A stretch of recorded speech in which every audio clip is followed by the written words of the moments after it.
Chapter 1. The Brunch Ambush. The sun was already high when I pulled into the parking lot of Willow and Vine, the kind of trendy brunch spot Sarah and her friends worshipped. The patio was wrapped in white lattice and draped with vines that looked fake but expensive. Inside, dresses shimmered, glasses clinked, and everything smelled faintly of lavender syrup and entitlement. I checked my watch. 11:28 a.m. 2 minutes early. Sarah loved punctuality. Or maybe she just hated when I wasn't punctual. She texted, "We're inside. Table by the window." I stepped in and spotted them immediately. Sarah in a pale peach dress, her posture flawless, her hair curled into the kind of professionally effortless waves that took 3 hours and a silent meltdown to achieve. On her left sat Megan, who always looked like she was smelling something unpleasant. Across from them were Lily and Hannah, identical in their wide smiles that somehow never reached their eyes. All four heads turned toward me as I approached, but only one pair of eyes didn't flicker away. Sarah's. There was something in her expression I hadn't seen before. Not anger, not sadness. Something rehearsed. "David," she said brightly, the kind of bright used by flight attendants and people about to fire you. "You made it." "Of course," I said, leaning down to kiss her cheek. She accepted it, but only physically. Her skin barely touched mine. I took the empty seat beside her. "How is everyone?" Megan let out a small laugh. "We're great. Been talking about weddings, actually." "Weddings?" I glanced at Sarah. She lifted her mimosa, swirling the orange liquid with unnecessary elegance. Perfect timing. A server arrived with menus before I could ask what that meant. Sarah didn't even look at hers. She always ordered the same thing. Egg white omelet. No cheese, add spinach. Dressing on the side, she said smoothly, and the others chimed in with similar precision. I ordered a normal breakfast, something with real eggs and actual flavor, and earned myself a disapproving glance from Megan. I ignored it. Small talk began. Or rather, they talked, and I nodded when convenient. "I told Sarah she should go with blush rose instead of ivory for the bouquet," Lily said. "But ivory is classic," Hannah argued. Sarah waved a hand. "Well, actually, I'm thinking none of it matters anymore." They giggled. I smiled politely, but something tugged at the back of my mind. Her foot wasn't touching mine under the table today. She always rested her foot against mine during group outings, a silent anchor, or maybe a claim. Today, there was empty space. The server returned with drinks. Sarah didn't look at me as she took hers. She inhaled slowly, sitting straighter, as if centering herself for something. And suddenly, she tapped the side of her glass with a small, decisive ting-ting-ting. The noise cut through the restaurant. I looked at her, confused. Her friends looked at her with anticipation. And in that breath, in that very second, I knew something was wrong. Sarah flashed a bright, crystalline smile, the kind she used when posing for photos. "Ladies," she began, voice light, and David. The pause after my name had weight. Hannah grinned. Megan's eyes gleamed. Something cold slithered down my spine. Sarah raised her glass slightly. "Since everyone is here, I might as well say it clearly." I set my fork down. "I'm calling off the marriage," she said cheerfully. The clatter of forks and plates and distant chatter faded like someone had dragged a blanket over the world. The words hung there, suspended, unreal. I blinked. "What?" Her smile widened. "I don't love you anymore, David." Lily let out a little gasp, followed by a stifled laugh. Megan bit her lip like she was trying not to grin. Hannah looked at me like I was the punchline to a joke she'd been waiting weeks to hear. Sarah continued, savoring every word. "I just feel like we've grown apart. And I thought, why not share it with the people who've supported me through this realization?" Supported her? Realization? What realization? When? I heard my heartbeat in my ears, a steady, heavy thud, thud, thud. She kept going, almost gleeful now. "I mean, better to end it before the wedding, right? We're saving each other time. And money." She laughed softly. "It's for the best." Lily added, "You're being so brave, Sarah." Hannah nodded vigorously. So strong. They were performing. This was a show, a stage, an audience. And the script had been written without me. My chair felt suddenly too small, my clothes too tight. But as I stared at Sarah, the woman I thought I knew, something unexpected rose beneath the shock. Relief. It came quietly, like warm water spreading through frozen veins. A subconscious exhale that seemed to come from a deeper truth I hadn't been willing to face. I didn't love her either. Not really. Not anymore. We've been living in the shell of something that used to be alive. The realization was so sudden that the hurt didn't fully land. It was as if the universe had just cleared a fog I didn't know was there. I looked at her, really looked, and saw not my fiancée, not my future wife, but a stranger wearing the mask of the woman I once imagined spending my life with. She tilted her head, clearly waiting for me to crumble. Her friends leaned forward eagerly. They wanted a scene. They expected it. They were hungry for it. But the only thing I felt was a strange, clear calm. I nodded slowly. "Thank you," I said softly. Sarah blinked. "What?" I met her gaze, steady, unbroken. "Thank you for your honesty." The table went still. Megan's smirk faltered. Lily's eyebrows shot up. Hannah looked like someone had unplugged her. Sarah opened her mouth, but no words came out. I reached for her left hand. She didn't pull away. Shock immobilized her.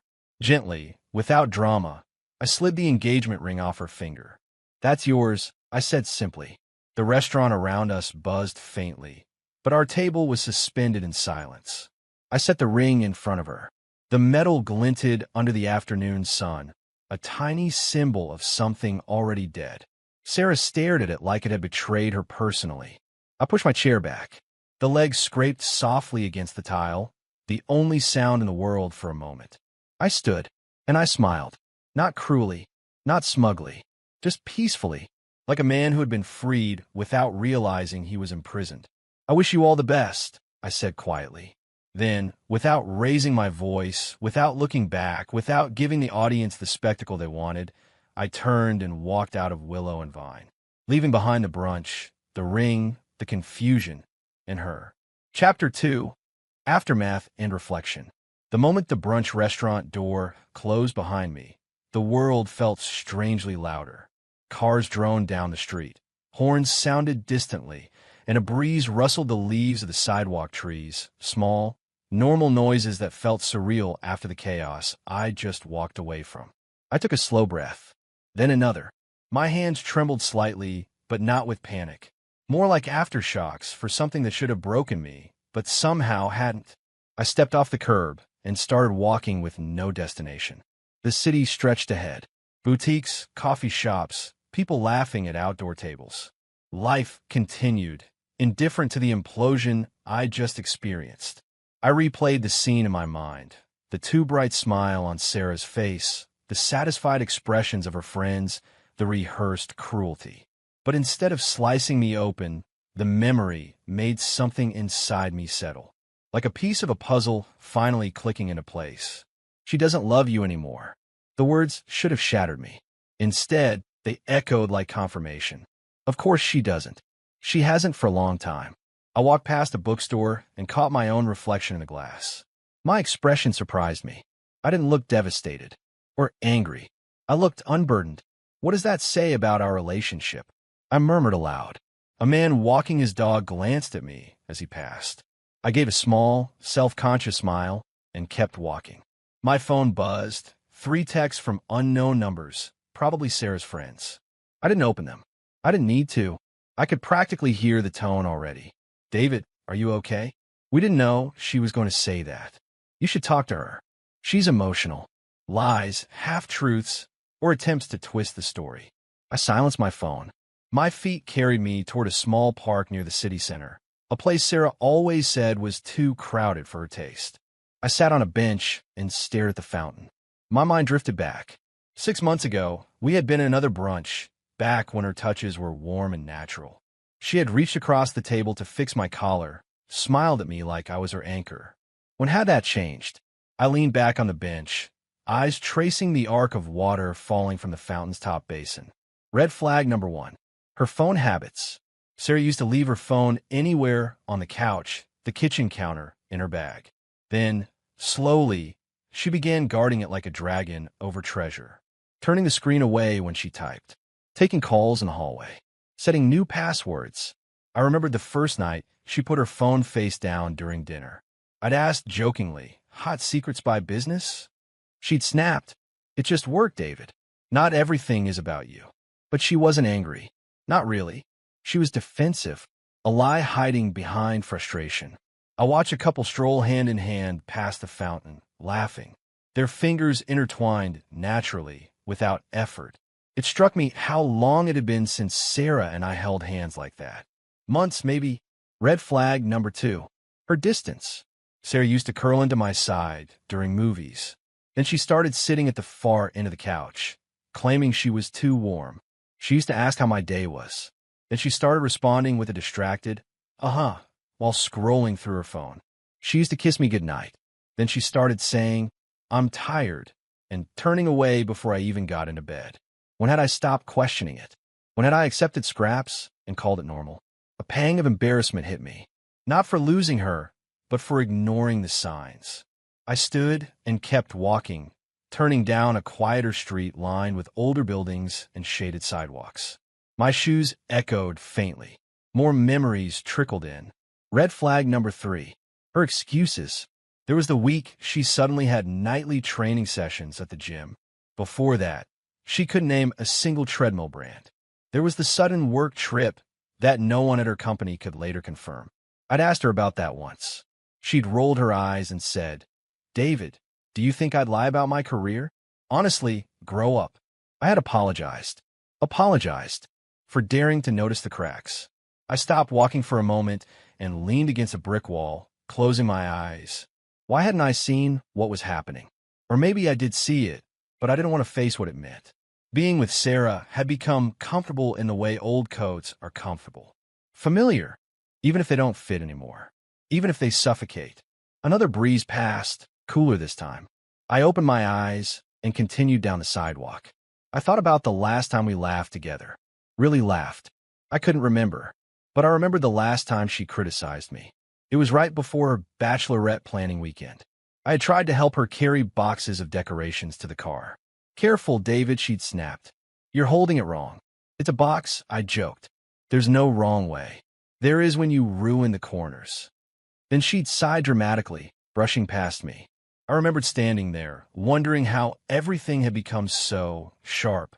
A couple of teenagers jogged past me. One bumped my shoulder lightly and shouted, "Sorry, man."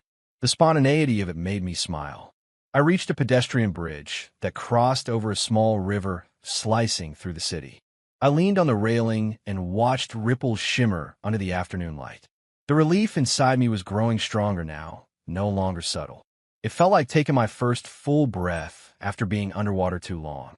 I whispered to myself, losing her might be the best thing that could have happened. It wasn't bitterness. It wasn't denial. It was simply true. She had been slipping away for months, emotionally gone long before her public declaration. I'd sensed it, felt it in the quiet, in the coldness, in the way she looked at me like I was furniture. Today had only confirmed what my heart had known. I stayed on the bridge a while longer, letting the wind cool the back of my neck. My mind wandered through memories, some good, some painful, most hollow. And for the first time, I wasn't trying to hold them together or fix anything. I was letting go. My phone buzzed again. This time I didn't even take it out. Instead, I slipped it deeper into my pocket and walked off the bridge, heading nowhere in particular, feeling something I hadn't felt in a long time. Light, not healed, not victorious, but lighter, as if someone had cut the strings I didn't know were tied to me. And for the first time since the brunch, maybe for the first time in years, I felt the smallest spark of something like hope flicker inside my chest. Losing Sarah wasn't the disaster it should have been. It wasn't a collapse. It might actually be the beginning of something better. And in that quiet, steady realization, my relief only grew stronger. Chapter 3, The Discovery. I didn't go home right away after leaving the bridge. I wandered more, letting the city wear down the last of the adrenaline. But eventually, as evening shadows stretched long across the pavement, the air cooled enough to push me toward my apartment. The place felt unfamiliar when I walked in, as if stepping into someone else's home, or maybe into the remnants of a life that no longer belonged to me. I dropped my keys in the bowl on the entry table a bowl Sarah had insisted was aesthetic. The silence settled heavy around me. For the first time since the brunch, the question started whispering. Who was she really? How long was she planning this? Why today? Why like that? I sank onto the couch and stared at the blank television screen. My chest tightened, not with heartbreak, but with something more disorienting. Uncertainty. Then another question surfaced, quieter but sharper. What else don't I know? It was an uncomfortable thought, but one I couldn't shake. Sarah had blindsided me so expertly, so confidently, that it made me wonder how long she'd been preparing, and why she looked so satisfied doing it. I stood and walked toward the small office we shared. Or rather, the office I used. Sarah only stepped inside to put down mail or leave a coffee cup she forgot about. I flicked on the light. Paper stacks, tax documents, binders, nothing unusual at first glance. But the longer I stood there, the more something fell off. Like the calm before a storm that hasn't fully reached you yet.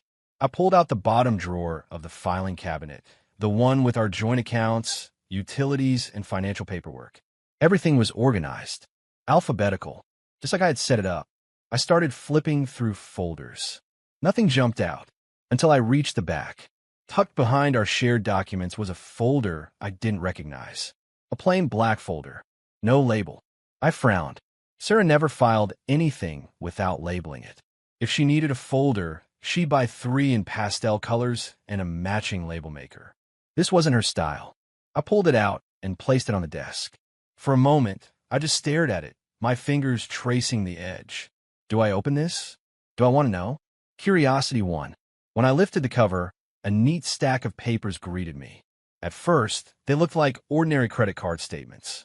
Except the accounts weren't familiar, and the name on the top wasn't Sarah's. It was mine. My stomach tightened. I flipped to the next page, and the next, and the next. Each statement showed thousands of dollars in activity, clothing stores I'd never heard of, hotel charges in cities I hadn't visited, online orders for items I didn't own. My throat dried as I scanned the totals. $1,921.45, $3,782.90, $4,566, $8,233.19 page after page. My hands grew colder with every line. I grabbed my laptop and logged into my credit monitoring account. The site loaded slowly, painfully. My jaw clenched. 4 new credit cards were listed. None opened by me. All opened in the last 9 months. The balances totaled $47,302.77. A numb buzzing filled my ears. No, this can't be right, I whispered to myself. I checked the application details. Everyone used my social security number, my old work address, my email. Someone had built entire financial identities under my name. And someone had spent almost $50,000 in less than a year using those identities. The realization slammed into me like cold water. Sarah. It had to be Sarah.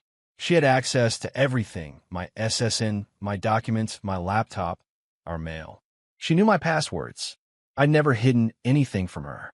I leaned back in the chair, the room spinning slightly. My hands shook as I gripped the armrests. Why? Was this part of the reason she'd been so eager to humiliate me today? Had this been a long game? Her exit strategy? But the financial shock wasn't the end. Something in me knew there was more. I opened Sarah's email account on my laptop, not because I wanted to snoop, but because after the fraud, after her cold announcement at brunch, after everything, the pieces didn't add up. Her inbox opened. Thousands of messages. Normal ones at first glance. Work updates, online receipts, hair appointments. But then I noticed a folder on the left panel. A hidden folder titled Personal. Password protected. Curiosity no longer felt optional. It was survival. I typed one of her common passwords. Denied. The second. Denied. The third. The fourth. The fifth. Denied. I stared at the screen, frustrated, until a memory surfaced. The day she changed her phone password.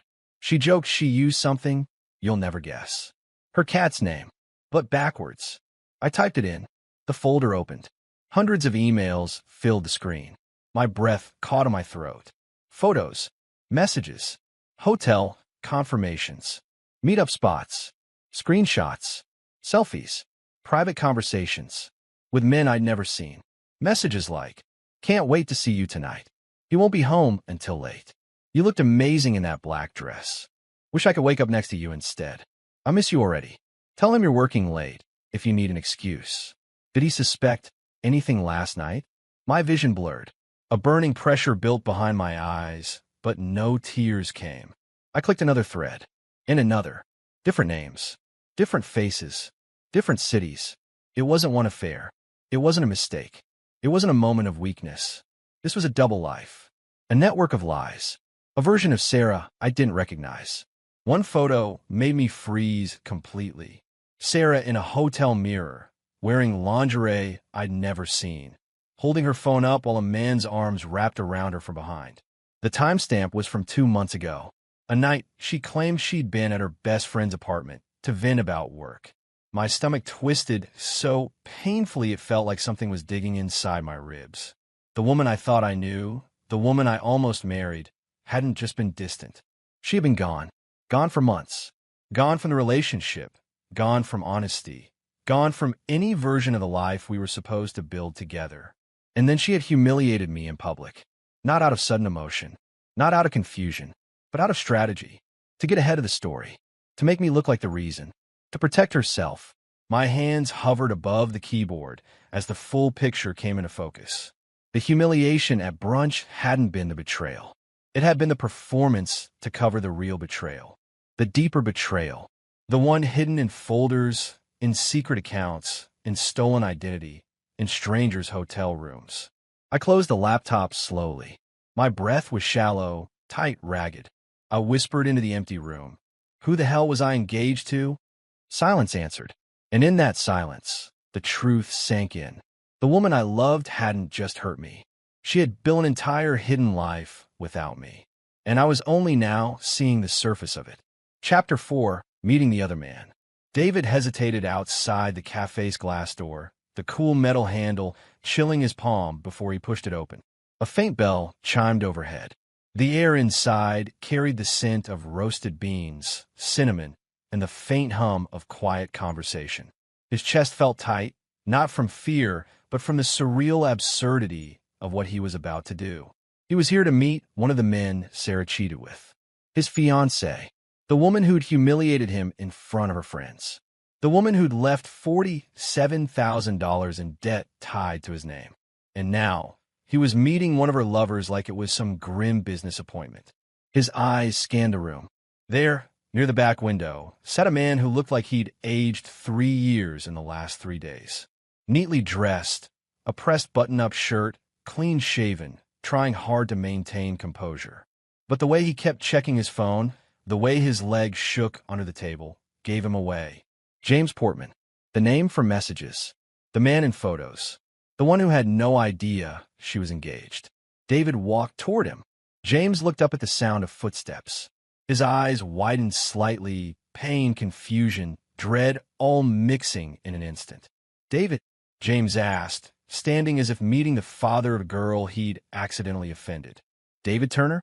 "Yeah," David said quietly. "You must be James." They shook hands, an absurd show of politeness given the circumstances, but neither knew what else to do. James gestured for him to sit. For a moment, neither spoke. The silence wasn't hostile. It was heavy, thick with the kind of shared betrayal that didn't need words. Finally, James exhaled shakily. "I'm really glad you reached out," he said, though I don't think glad is the right word. He rubbed the back of his neck. "I haven't slept since you messaged."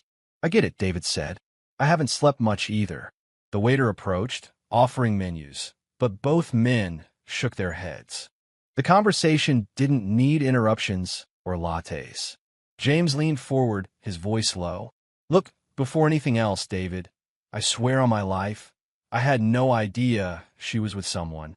She told me she was divorced." David nodded. "I figured as much. You're not the enemy here." Relief washed visibly over James' face. His shoulders sagged, as if a burden eased, though not removed.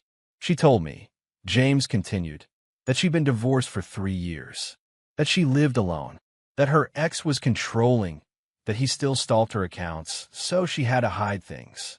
He shook his head. eyes dark with embarrassment. I can't believe I bought it. David clenched his jaw. She said something similar to me, about needing privacy, wanting space, not wanting to share her phone or accounts because boundaries matter. Turns out those boundaries were just walls she used to hide everything. James let out a humorless laugh. She's good at lying. Too good. Yeah, David said quietly. I'm starting to see that. James swallowed, reached into his messenger bag, and pulled out a slim tablet. I want you to see something, he said. I think it'll help us figure out how long she's been doing this. David's stomach nodded. James unlocked the screen and opened a folder labeled simply Sarah. Photos appeared first. Selfies. Smiling shots. Some taken in hotel rooms David didn't recognize. Some taken in parks he did. And then, interspersed between them, photos of her with James, laughing, kissing his cheek, leaning into him. David's throat tightened, not from heartbreak, but from the crushing realization of how deeply she could fake affection. James tapped the message tab. She told me she loved me, he said quietly. Last week, I thought we were building something real. David inhaled sharply but gently. I get it. In a twisted way, he did. He had once believed Sarah loved him too. She was with me the night before the brunch, David said. Told me she loved me when she went to bed. His voice hardened, and then she dumped me in front of her friends like it was some kind of performance. James's eyes widened. Brunch? He repeated. What brunch? David paused, realizing James knew none of it. She broke off the engagement, David explained. Publicly, loudly, in front of her friends. Told me she didn't love me anymore. James looked horrified, and she was with me the next day, literally that evening. She said she had a stressful family meeting that morning and needed comfort. David laughed, broken, half amused, half exasperated. Family meeting. Yeah, that tracks. James covered his face with his hands. Jesus Christ. They sat in silence again, both absorbing the reality of her duplicity. Eventually, James lowered his hands and said, David, I don't just feel betrayed. I feel stupid. She showed me this whole future we were supposed to have. Told me she wanted to move in together soon. David blinked. Move in together? Yeah. James swallowed. She picked out apartments for us to tour. David let out a slow, steady breath. All the excuses suddenly made sense. The night Sarah didn't come home, the late work meetings, the weekend she insisted on solo trips to clear her mind, and the constant coldness whenever David asked about wedding plans. It wasn't emotional distance. It was an entire second relationship. How long? David asked. How long were you two seeing each other? James opened another folder, screenshots, logs, dated photos. 8 months, he said quietly. Our first date was in March. David felt the air leave his lungs. 8 months, he repeated. She and I got engaged in April. James stared at him, stunned. She started dating me a month before your engagement? David nodded slowly. Not shocked, just sickened.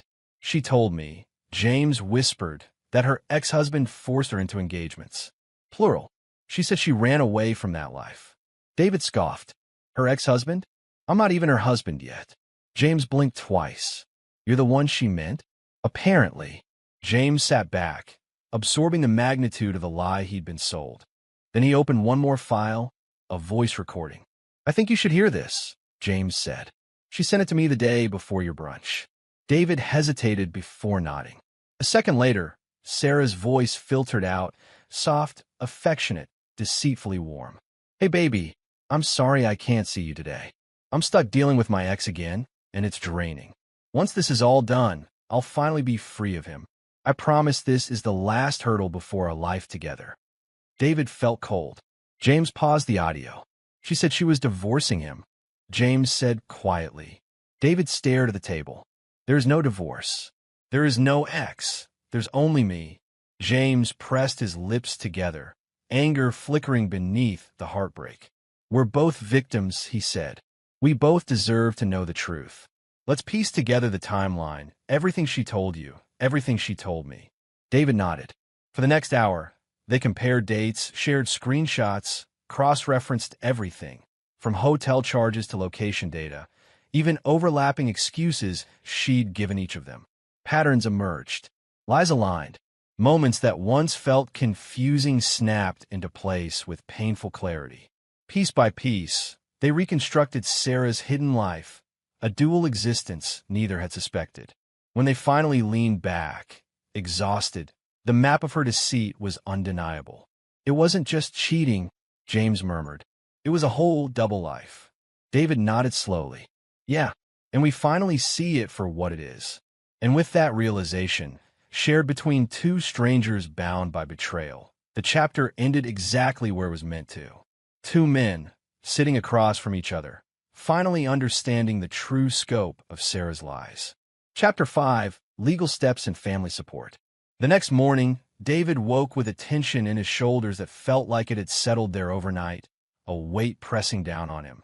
Yesterday had been an avalanche, the brunch humiliation, the discovery of the debt, the meeting with James. His mind was a fractured mosaic of betrayal and clarity. Today, though, today required action. He sat up, rubbed the sleep from his eyes, and exhaled slowly. He had evidence. Documents. Statements. Screenshots. Logs. He had a witness. Ironically, one of Sarah's own affairs. And he was done being passive. The police station.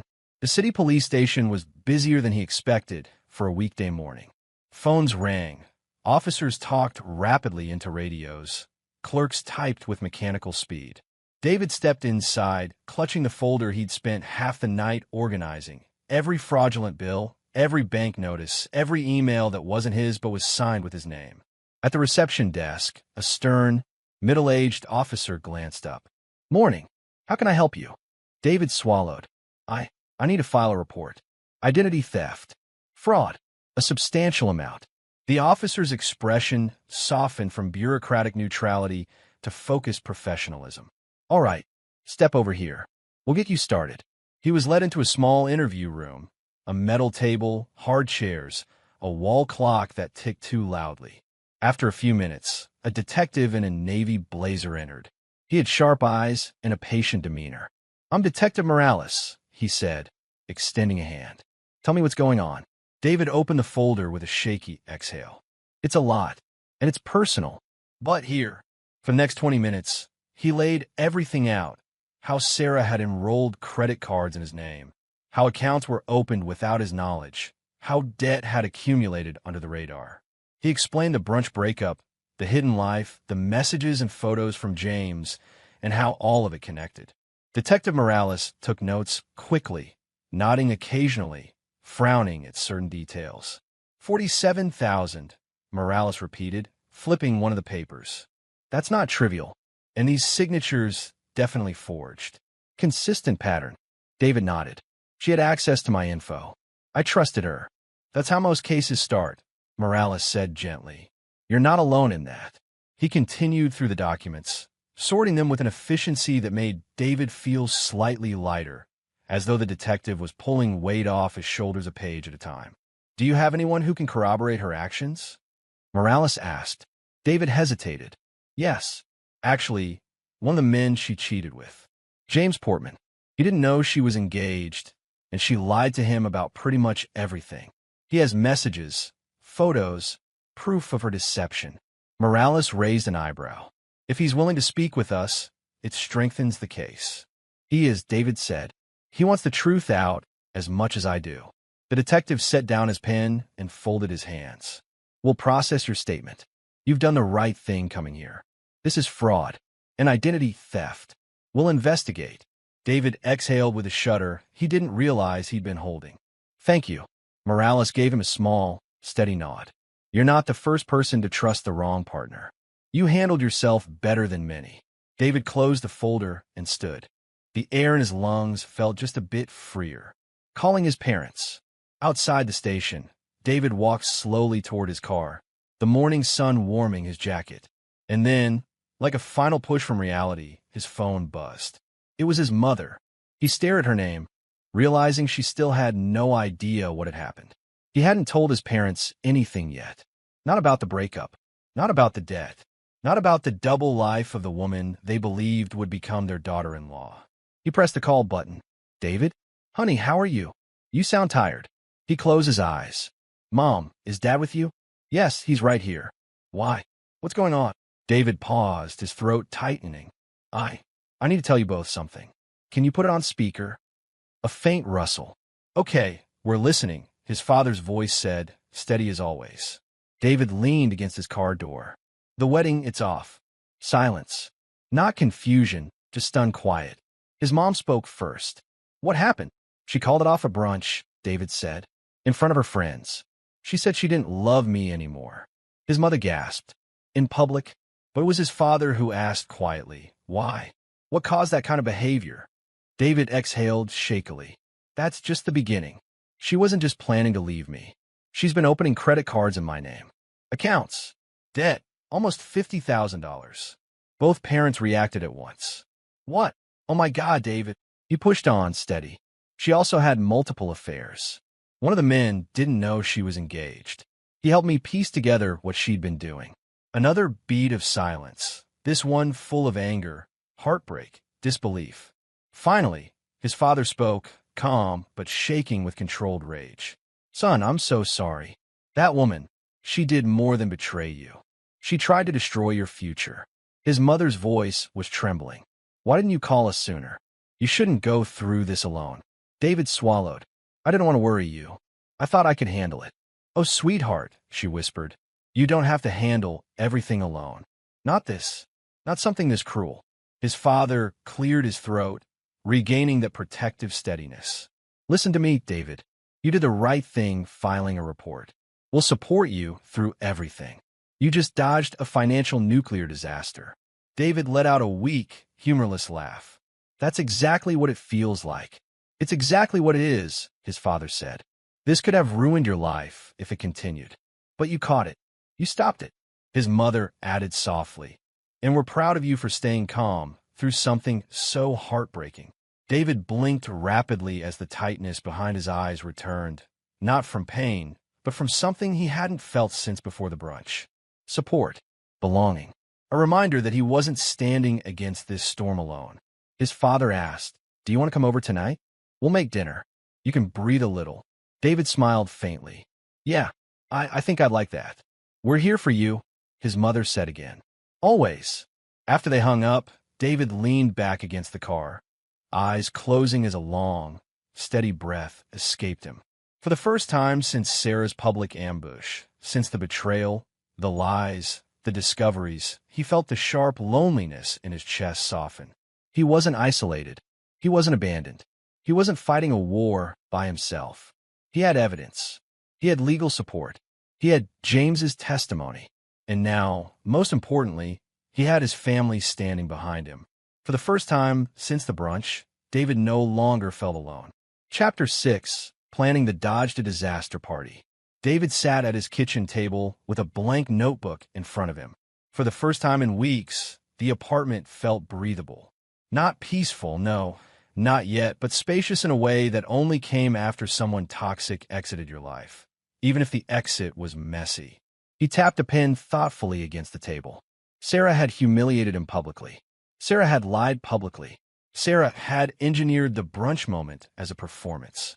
And the more days passed, the more messages he received from confused friends asking versions of. What happened? Why did she end things like that? She's saying you were controlling? She told us you cheated? Every rumor, every twist of the truth, every outrageous spin sat like a stone in his stomach. He wasn't seeking revenge, but he was seeking clarity, and clarity required light. He exhaled slowly, picked up the pen, and wrote across the top of the page. Dodge a disaster party. Presentation outline. He stared at the words. They looked ridiculous, bold, therapeutic, and strangely empowering. He whispered to himself, not revenge, just the truth. Let people decide. Brainstorming the event. He turned on his laptop and opened a document titled Timeline of Events. It quickly grew messy. Brunch ambush. Public breakup, discovering the debt, meeting James, identity theft evidence, text messages, bank statements, forged signatures, photos dated and time-stamped. Halfway down the list, he murmured, "This is insane." But the more he typed, the more a plan began forming. Not a chaotic one, not an angry one, a simple, fact-based narrative. He wasn't going to rant. He wasn't going to shout. He wasn't going to insult Sarah. He would present evidence. That was it. The truth would do the talking. Calling his friend Mia, David dialed one of the few people he trusted completely. Mia answered on the second ring. "Hey, stranger," she said. "How are you holding up?" "Somewhere between exhausted and weirdly motivated," he replied. "That sounds dangerous." "Probably is. Listen, can I run something by you?" "Shoot." David explained the idea. A large gathering, a factual presentation, a kind of public reset button to undo the humiliation Sarah had staged. When he finished, Mia was silent for a long moment. Finally, she said, "Okay. First, that's insane. Second, I absolutely love it. It's not revenge," he insisted. "I want everything factual. No commentary. Just truth." "I know you," she said. "You're not petty. If anyone could make a truth presentation classy, it's you. What do you need from me? Help with logistics, venue suggestions, and maybe a sanity check." Mia laughed. "David, after what she did, you're allowed to go a little insane. But in this case, honestly, it's genius." Her unwavering support made something click. The plan wasn't just possible. It felt right. Finding the venue. 2 days later, David found himself touring a mid-size event hall with Mia at his side. The coordinator, a cheerful man named Lucas, walked them through the space. "This hall fits about 200 people comfortably," Lucas explained. "Audio system is built in. Projector included. Plenty of seating options."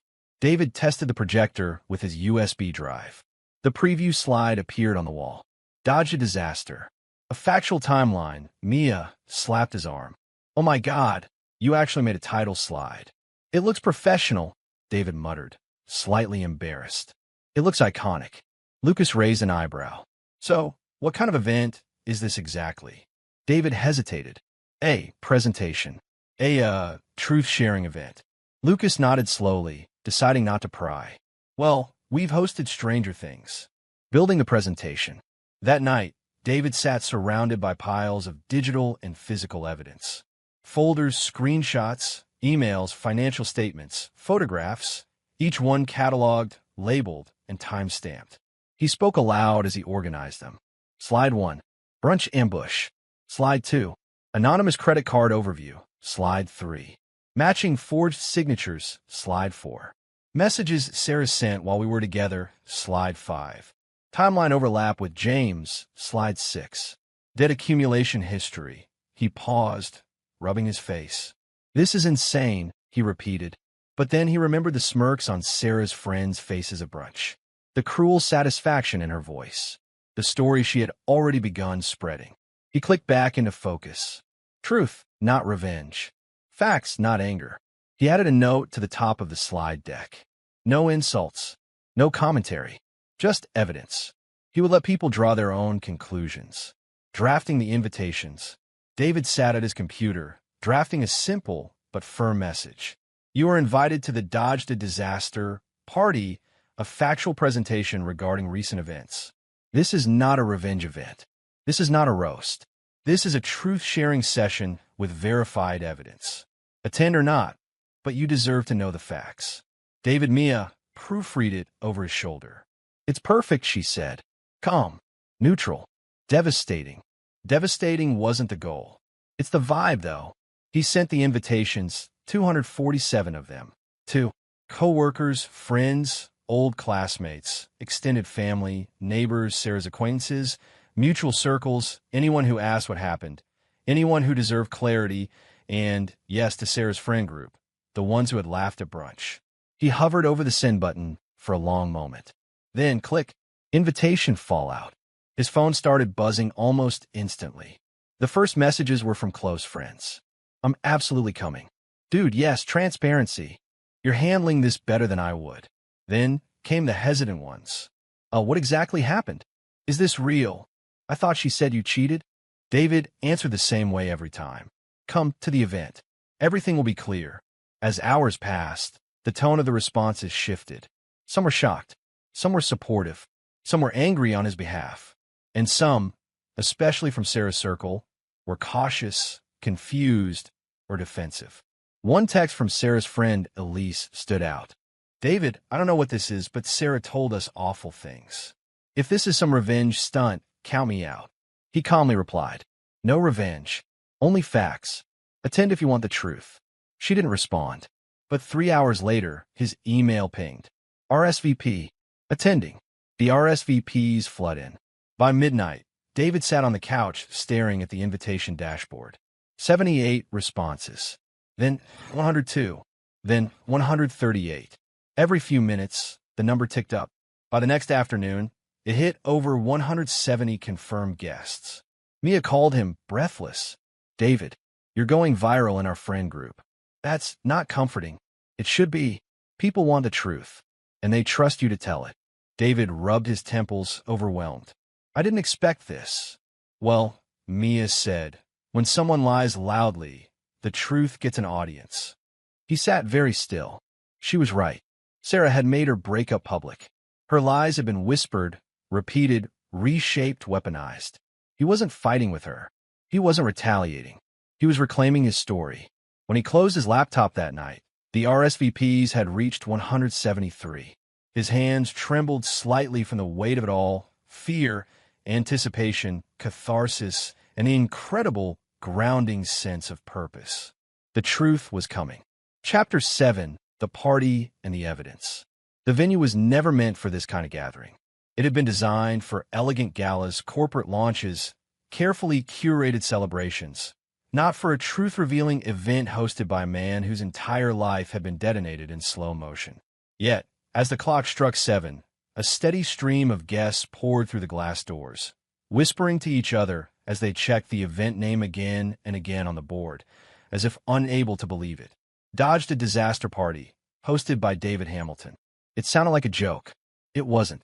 By the time the last registration tablet beeped, 173 people had entered the hall. Coworkers, mutual friends, her friends, his friends, extended family. People who had known David and Isabella as the perfect couple. People who had once toasted to their future. Now they were here to witness its autopsy. The atmosphere buzzed with low murmurs as guests took their seats at the round tables arranged before the large digital screen. Soft lighting washed over the room, leaving the front stage in a crisp focus. Some people laughed nervously. Others appeared solemn, unsure of what exactly they were about to watch. David stood behind the curtains, taking a slow breath as he adjusted the stack of documents in his hands.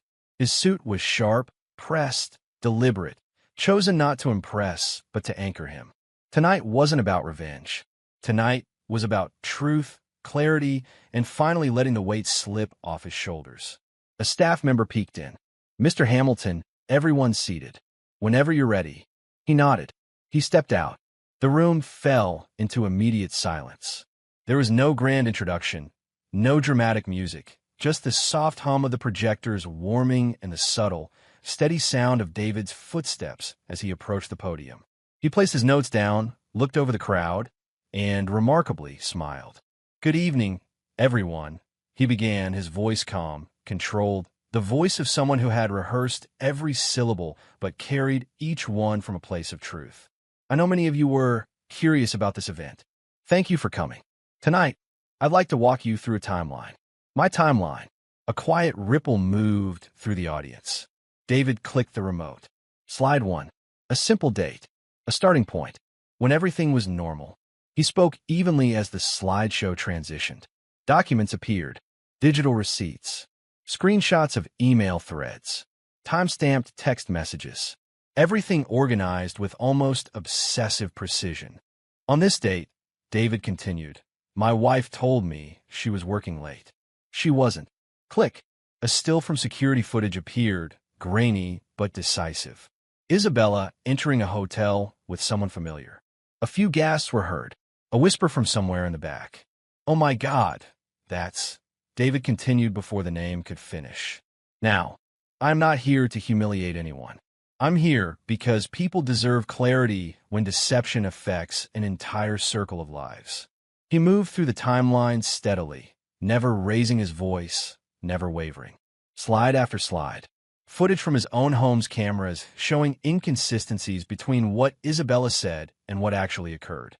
Screen-recorded bank statements revealing money quietly redirected, small amounts at first, then large transfers that raised eyebrows in the audience.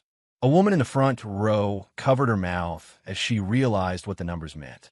David remained composed. "These documents," he said, tapping the stack beside him, "are all legally obtained. They belong to our household, our accounts, our shared devices. Nothing here is fabricated." More slides. Messages between Isabella and her affair partner, her best friend's husband. Bits of conversations, cropped not to sensationalize, but to create a clear timeline. He never showed anything intimate or explicit, only the truth. "My intention," he said, "is not vengeance. My intention is closure." But the crowd was already stunned. Some of Isabella's friends were stone-faced, their once dismissive smirks replaced with wide-eyed disbelief. A few exchanged glances, uncomfortable now that the laughter they once shared at brunch had been replaced by a deep, awkward silence. David clicked again. Slide. The fraud. The air thickened. "I discovered several fraudulent signatures on business documents," he said, lifting a duplicate copy. "Some of you here may recognize your own file numbers." A startled murmur swept across the tables. One man raised his hand slightly, as if wanting to ask a question, but unsure if he should. David continued gently. "I'll speak with each of you privately to ensure everything is properly corrected. Nothing will be pursued without your involvement." The responsible professionalism in his tone made the room even quieter. He moved on. Photos of events Isabella claimed to be attending that never existed. Calendar entries falsified to create alibis. Messages from her own friends, unknowingly helping maintain her narrative. He paused, letting the information settle, then clicked again. Final slide. A blank background. A single sentence. "Thank you for listening." David let the remote fall to his side. He looked at them, 173 faces, a sea of shock, pity, anger, and awe. "This," he said softly, "was my life for the last several years. I thought I was losing my mind. It turns out I was losing my marriage instead." He gave a small, bittersweet smile. "I'm not angry anymore. I'm relieved, and I wanted to share the truth with the people who were part of our world, so you know what actually happened, not the version written to make me look unworthy." He stepped away from the podium.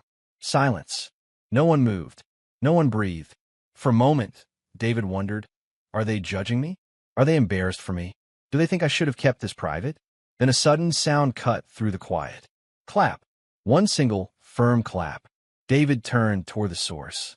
His father, usually stoic, rarely expressive, was standing. Back straight, chest lifted, eyes glimmering with something like pride. He clapped again, and then the room shifted. A second person rose, then a third, then a fourth. And within seconds, all 173 guests were on their feet, applause rising like a wave breaking after holding its breath too long. David stood motionless in the center of the storm, the sound washing over him. A standing ovation. For him, for the truth, for finally walking free. Chapter 8, A Night of Healing. The applause still echoed in David's ears long after it faded. He hadn't expected it, hadn't even imagined it. But once the final clap died away, something inside him loosened, as if the chains that had wrapped around his chest for years had decided to fall off all at once. The lights warmed.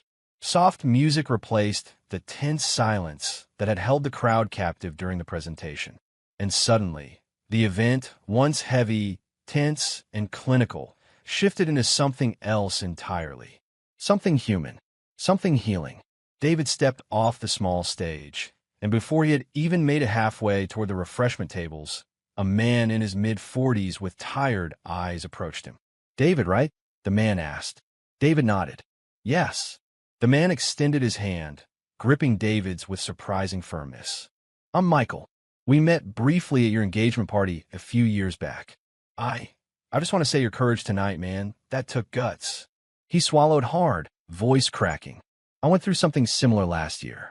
I didn't have the strength to confront it like you did. I kept quiet. Lost friends because she spun her own version first. Seeing you stand up there, well, it gave me a bit of closure I didn't get." David blinked, touched. "Thank you. Really. I'm sorry you went through that." Michael nodded slowly. "Tonight helped more than you know. Just as he stepped aside, a woman in a navy dress approached hesitantly. She looked familiar, one of Sarah's friends, though he couldn't recall her name. "David?" she whispered. "Yes." She exhaled shakily. "I owe you an apology." David tilted his head. "You don't owe me anything." "No," she said firmly. "I do. I laughed at brunch that day. I laughed because I trusted her, and I trusted what she'd said about you over the years. Seeing all this tonight, your timeline, the evidence, God, I feel sick." Her eyes watered. "We suspected something was off. She lied often. She made little digs about you when you weren't around. But we stayed quiet. We let her paint you as some cold, inattentive man. And to see how wrong we were tonight, I'm so sorry." David felt no bitterness. Surprisingly, no anger. Only a strange, warm release. "Thank you for saying that," he said softly. "I appreciate it." Her shoulders slumped with relief. "You deserve better than what she did to you." Before he could respond, two more women approached, also part of Sarah's circle. They hovered nervously, twisting their fingers. "Can we talk?" one asked. David nodded. They stepped closer, speaking in quiet, confessional tones. "We knew she was withdrawing money," one said. "She bragged that she had backup in case the marriage ended. We didn't know it was your money. We noticed she was talking to several people behind your back," the other added. "We didn't know it was this bad. If we did, we would have said something. She manipulated us too." David offered them a small, forgiving smile. "It's okay. She fooled me too." They lingered a moment, then hugged him, awkwardly at first, then with genuine warmth, before stepping away to allow others to speak with him. But the most surprising part of the night came later. It started with a young man approaching David with a folder in his hands. "I think Sarah defrauded me too," he said anxiously. "Different situation. But when you mentioned signatures, something clicked. Then another person came, and another, and another. One woman carried a small notebook trembling in her grip. She convinced me to invest in a joint project 2 years ago. I never saw that money again." A man in glasses adjusted them nervously. "She used my personal info to register for something without consent. I didn't know who to talk to." Within 20 minutes, a small group had formed near the back corner, 6, then 10, then nearly 12 people, all sharing eerily similar stories. Fraud, misrepresentation, manipulation through charm. Lies crafted so neatly they had gone unquestioned for years. David approached them slowly, listening, not interrupting. A woman with red hair said, "I thought I was alone. I thought I was stupid." "You're not," another replied. She made it impossible to question anything. "We should keep in touch," someone suggested. "If we all share what we know, maybe we can finally put the pieces together." David watched as they exchanged numbers, formed a group chat, and even discussed meeting once a month. A support group, a safety net, born right there, in the middle of his truth-telling celebration. He felt almost emotional at the sight. These weren't just victims. They were people reclaiming their agency. People stepping out of years of shame and confusion together. Meanwhile, the rest of the venue transformed. Laughter began to rise, soft at first, then stronger. Someone ordered a round of drinks. The bartenders loosened their ties and increased the music volume. People mingled, told stories, hugged, reconnected. David's cousin slapped him gently on the back. "I'm proud of you, man. I've never seen a room shift like that." From shock to solidarity. His aunt hugged him next. "You're finally glowing again," she whispered warmly. His co-workers shook his hand proudly. His childhood friends pulled him into a three-way hug. Even people he barely knew came just to say, "Thank you for sharing your truth." David felt lighter, lighter than he had in years. He found himself laughing, actual laughter, not the hollow kind he'd grown used to. He cracked jokes. He listened to others' stories. He danced for a bit when his friends dragged him to the center of the floor. Sweat on his forehead, breath short, heart full. The night had become something unrecognizable from where it began. No longer a presentation, no longer the unveiling of a betrayal, but a celebration of truth, of survival, of community, of new beginnings. Around 12:45 a.m., someone shouted from across the room, "Turn up the music. Tonight's about freedom." Cheers erupted. The lights dimmed to warm gold.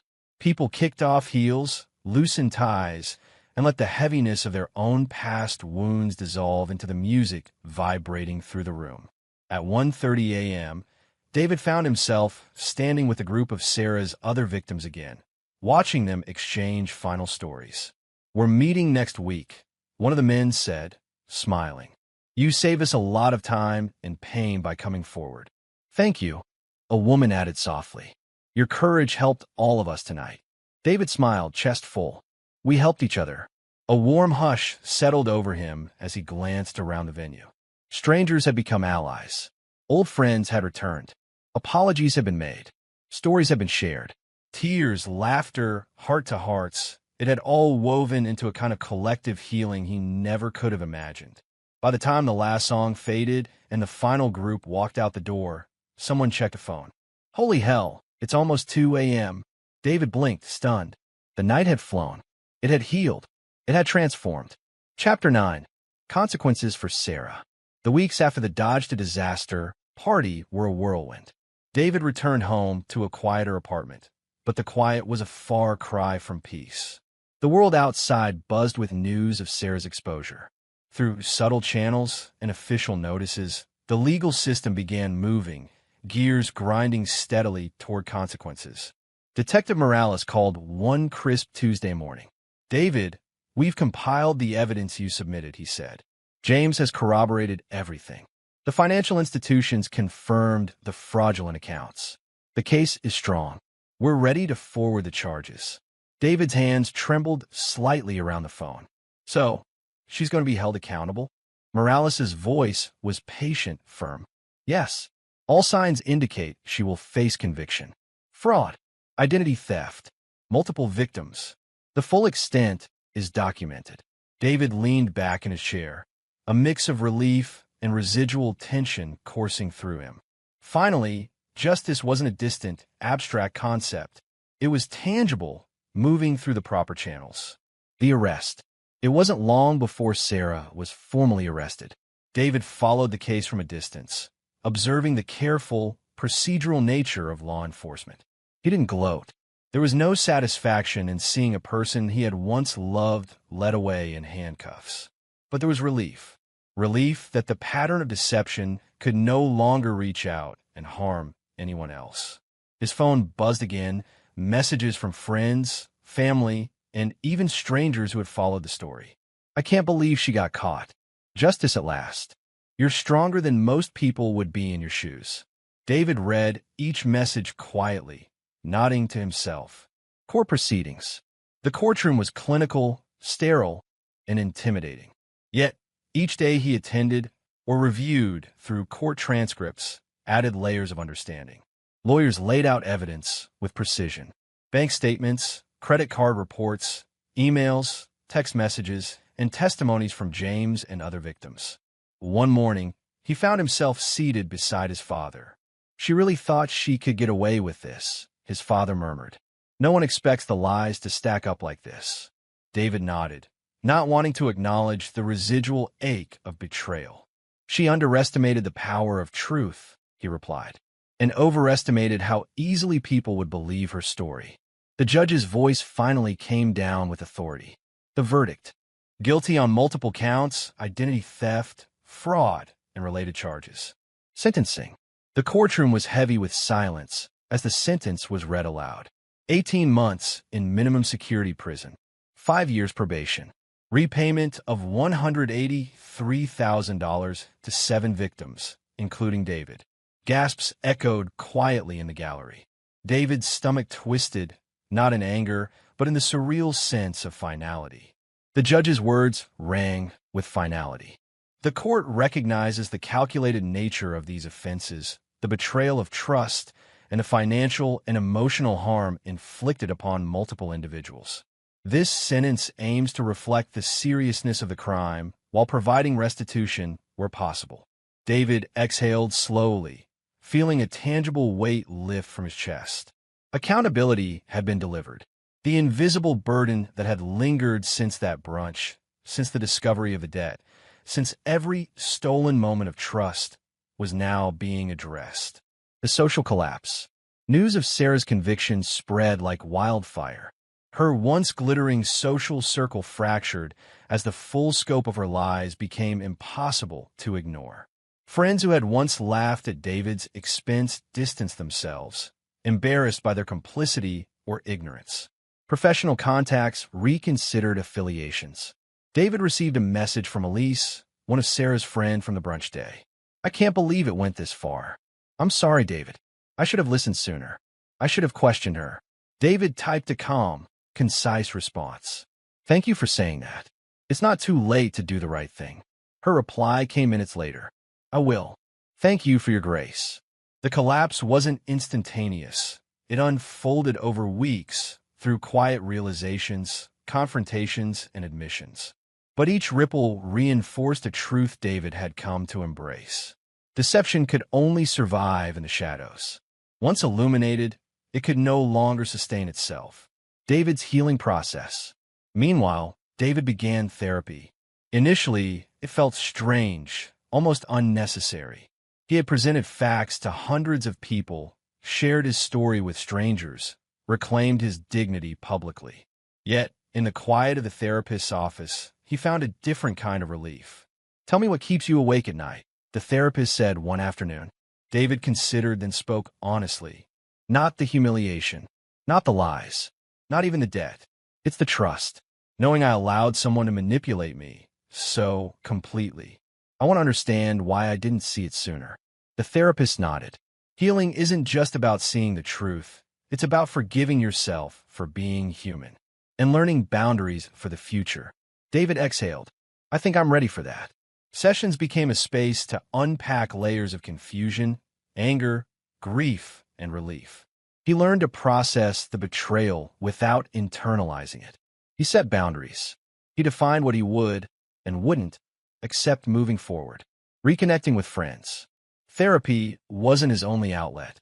David reconnected with old friends who had drifted away, in part because of Sarah's manipulations, in part because life simply moves forward. One Friday evening, he met with his college friend Aaron at a small, dimly lit pub. "Man, I was worried about you," Aaron said, handing him a cold beer. "After everything, you seemed off, like carrying bricks in your chest." David chuckled softly. I still am, sometimes. But tonight, I feel lighter than I have in years." Aaron leaned back, smiling. "You deserve that. After everything, you earned the right to peace." Over the following weeks, similar reconnections occurred. Coffee dates, dinner gatherings, casual walks. These small acts of normalcy reinforced the rebuilding of a life interrupted by lies and betrayal. Each conversation reminded David of who he was outside of Sarah's shadow. Final reflection. By the time the last restitution checks were processed and the legal paperwork finalized, David recognized a quiet but profound shift. The world around him had settled into a new rhythm. Sarah's consequences were concrete. Her social circle had crumbled. And most importantly, David was reclaiming his own life, not defined by humiliation or deceit, but by truth, resilience, and recovery. He sat in his apartment one evening, journal open on the coffee table. He wrote slowly, "I survived. I exposed the lies. I am rebuilding. The future isn't about vengeance. It's about growth, honesty, and freedom." For the first time since that brunch, he allowed himself a smile that felt genuine. He no longer flinched at messages, notifications, or unexpected phone calls. He no longer recoiled at memories of Sarah. He had faced betrayal, fraud, and manipulation, and he had emerged intact.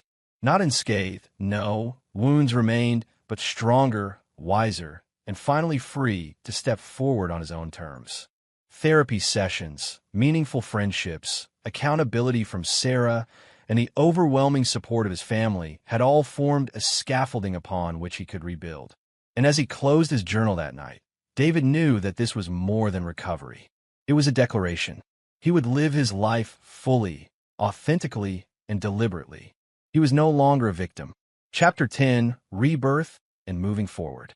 The morning sun filtered through the curtains, painting David's apartment in soft gold. He sat at his kitchen table, coffee steaming beside him, and let himself finally breathe. It was quiet, Not the tense, anxious quiet that had filled his apartment for months, but the kind of stillness that feels like a new beginning. He reflected on everything that had happened. The public humiliation at brunch, the discovery of the $47,000 debt, the shocking affairs, the confrontation with James, the legal battles, the dodged a disaster party, and the eventual consequences Sarah faced. Each memory, once a wound, now felt like a step on a path leading somewhere stronger, somewhere freer. David's phone buzzed. A message from James. Coffee today? Got a new lead on the other folks she scammed. Could be good to connect them. David smiled. James had become more than a confidant. He was a friend forged through shared betrayal. A man who understood the complexity of being deceived by someone who seemed trustworthy. Absolutely. Let's meet at 11, he typed back. He took a sip of coffee, feeling warmth spread through his chest. For the first time in a long while, he felt genuinely connected, not just to people but to life itself. Friendships forged in fire. Over the following months, David and James maintained a steady line of communication. They often met for coffee, lunch, or long walks through the city. Occasionally, they would connect with the other victims Sarah had left in her wake. Slowly, a support network formed, not of pity, but of understanding, resilience, and shared humor about surviving the impossible. One evening, David and James sat at a small cafe overlooking the river. Remember that night at the Dodge to Disaster party? James asked, grinning. David laughed. How could I forget? You were the calmest witness to chaos I've ever seen. James shrugged. I was terrified inside, but seeing the truth laid out, I don't think I've ever felt freer. You saved all of us that night. David looked at him, words catching in his throat. We saved each other, really. None of this would have meant anything without witnesses, without allies, without someone to remind me I wasn't going crazy. James nodded solemnly. Agreed. It's rare, finding people who understand betrayal without judgment. I think we built something good from all the wreckage. They clinked coffee cups together. A small gesture, but for David, it felt monumental. Returning to normal life. David slowly began reclaiming his daily routines. He returned to work with renewed energy, reconnecting with colleagues he had drifted from while dealing with Sarah's deception. He made time for old friends, meeting them for dinners, weekend hikes, and casual evenings in the city. One Friday, his friend Mia called. Hey, stranger, she said. How's life now that the dust has settled? David chuckled. Better than I could have imagined. You know that party? It became legendary. People are still talking about it. Mia laughed. I told you. You turned humiliation into history. People will remember that night for years. And more importantly, you survived with dignity. David smiled. And I feel like I finally can move forward without carrying the weight of lies anymore. Opening up to love again. Months passed, and David felt ready to explore romance once more. The betrayal had left scars, but therapy, support, and reflection had given him tools he hadn't had before. This time, he approached relationships with caution, honesty, and firm boundaries. On a sunny Saturday, he met someone new at a mutual friends gathering. She was warm, intelligent, and unapologetically herself. David, she said with a playful smile, I think I'm going to need a full story about your infamous Dodge to Disaster party. He laughed, shaking his head. It's a long story, but it's worth telling. She leaned forward, curiosity sparking in her eyes. I like a man who survived chaos and came out stronger. David felt a thrill of genuine connection, untainted by deception or fear. For the first time, he realized he could enjoy companionship without the shadow of betrayal looming over every interaction. Legacy of the party. The Dodge to Disaster party became more than a personal catharsis. It transformed into a local legend. Friends, colleagues, and even distant acquaintances referenced it in casual conversations. Did you hear about David's party? That man literally turned humiliation into a movement of truth. I can't believe he laid it all out and stayed calm. It became a story of empowerment, a cautionary tale, and a symbol of reclaiming dignity. For David, it wasn't about fame. It was about the tangible proof that the truth, when handled courageously, could heal and unite. Even local news outlets mentioned the unusual event, not sensationalizing it, but acknowledging the meticulous way David had presented facts and allowed people to see the full truth. Invitations, evidence, and clarity all had become part of the story that inspired others who had experienced betrayal or deceit. Reflection and gratitude. One evening, David sat alone on his balcony, overlooking the city lights shimmering against the dark river. He held a notebook, pen poised, as he reflected on the journey that had brought him here. He wrote slowly, "I survived betrayal. I survived humiliation. I survived financial danger. And I walked away stronger, wiser, and free. I have friends who understand me. I have allies who have shared my pain and helped me heal. I have a life rebuilt from truth, not lies. I am grateful for clarity, for support, for the freedom to choose my path. And I am grateful that the future I avoided would have been a life built on deceit and destruction." He set the pen down and inhaled the crisp night air. The sound of the city below felt comforting, rhythmic, alive. He thought of James, of the victims who had formed the support group, of friends who had apologized, and of the lessons learned through pain. He felt a profound sense of gratitude, not just for survival, but for the clarity that came with it. And he allowed himself a quiet smile. A life reclaimed.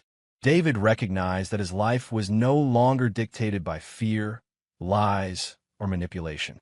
Every choice he made now was grounded in authenticity, resilience, and the hard-earned wisdom of someone who had faced darkness and emerged into light.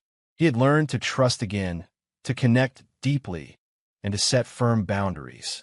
He had learned that betrayal, though devastating, could become a catalyst for transformation. His apartment no longer felt like a refuge from chaos. It felt like a sanctuary for reflection, growth, and possibility.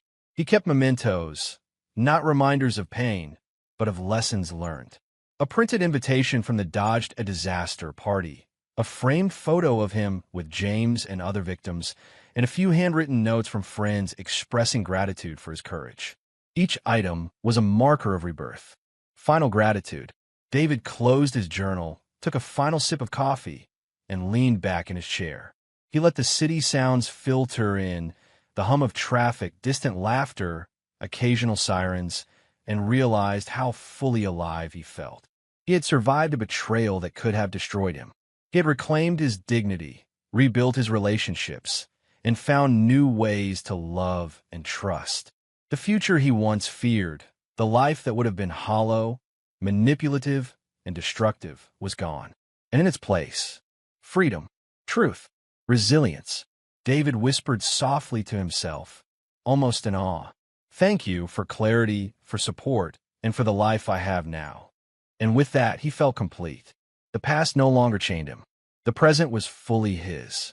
And the future, limitless. And that is exactly where this chapter ends.